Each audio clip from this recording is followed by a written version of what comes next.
भाई आपने उल्टी गंगा बहना इस मुहावरे को जरूर सुना होगा, लेकिन वेस्ट बंगाल में जब से बीजेपी सरकार ने काऊ स्लॉटर के खिलाफ स्ट्रिक्ट रूल्स को इम्पोज किया है, तब से वहां पर लिटरली हिंदू लोग गाय हत्या के लिए भीख मांग रहे हैं और दूसरी ओर मुसलमान लोग गौरक्षक बने हुए हैं। दरअसल 13 मई के दिन वेस्ट बंगाल में बनी नई नवेली बीजेपी सरकार ने West Bengal animal slaughter control act 1950 को स्ट्रिक्टली इम्पोज किया, जिसके कुछ प्रोविजंस बहुत स्ट्रिक्ट है, जैसे कि किसी भी जानवर का स्लॉटर करने के लिए वो 14 साल पुराना हो और पूरी तरीके से काम करने के लिए डिसेबल, और ये साबित करने के लिए इन्हें ऑफिशियल सर्टिफिकेट्स भी चाहिए। नंबर 2, जो स्लॉटर हाउस है वो गवर्नमेंट प्रूवन होना चाहिए।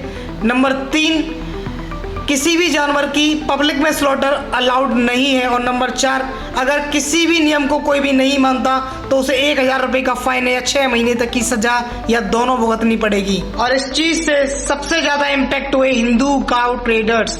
इन रूल्स के आने के बाद लगभग सभी मुसलमानों ने गायों को खरीदना बंद कर दिया, और जहां ईद के आने से पहले इवनिंग मार्केट्स में लगभग 200 से 300 गाय सेल कर देते थे, अब 2 से 3 गाय भी सेल करना हिंदू ट्रेडर्स के लिए मुश्किल हो रहा है। दरअसल काउ ट्रेडर्स के लिए सिरदर्द बना हुआ है गाय को 14 साल बाद स्लॉटर हाउस को देना, क्योंकि ज्यादातर गाय 7 से 8 साल के बाद दूध देना बंद कर देती है और उनसे इनकम जनरेट होना बंद हो जाती है। लेकिन गाय का भरण पोषण करने के लिए लगभग 300 से 500 रुपए पर डे चाहिए, जो अपने आप में एक बड़ा चैलेंज काउ ट्रेडर्स के लिए होता है। और 14 साल बाद गाय इतनी वीक और कमजोर हो जाती है कि उसे स्लॉटर हाउस को बेचना भी बहुत मुश्किल हो जाता है। इसके बाद भास्कर घोष नाम के काउ ट्रेडर ने बताया कि उसके पास 22 एनिमल्स हैं और अब उन्हें ऐसे एनिमल्स को भी पालना पड़ेगा जो अब इनकम जनरेट नहीं करते, और उन्होंने ऑलरेडी 15 लाख का कर्जा ले चुका है उन्हें खिलाने और उनकी मेडिसिन के लिए, और अगर ऐसा ही चलता रहा तो उनका सुसाइड लास्ट ऑप्शन होगा।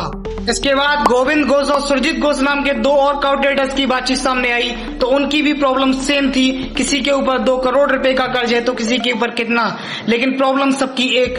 बीजेपी सरकार को यह समझना होगा कि धर्म से बड़ी होती है भूख, आइडियोलॉजी से बड़ी होती है भूख।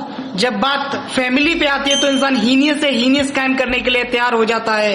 ये तो सिर्फ महज आइडियोलॉजीज की बात है, लेकिन अब ये बीजेपी सरकार को डिसाइड करना है कि वो इंसानों की बलि देकर गायों की जिंदा रखेगी या गाय की बलि देकर इंसानों को। और ऐसी और वीडियोस देखने के लिए मुझे फॉलो और सब्सक्राइब करिए।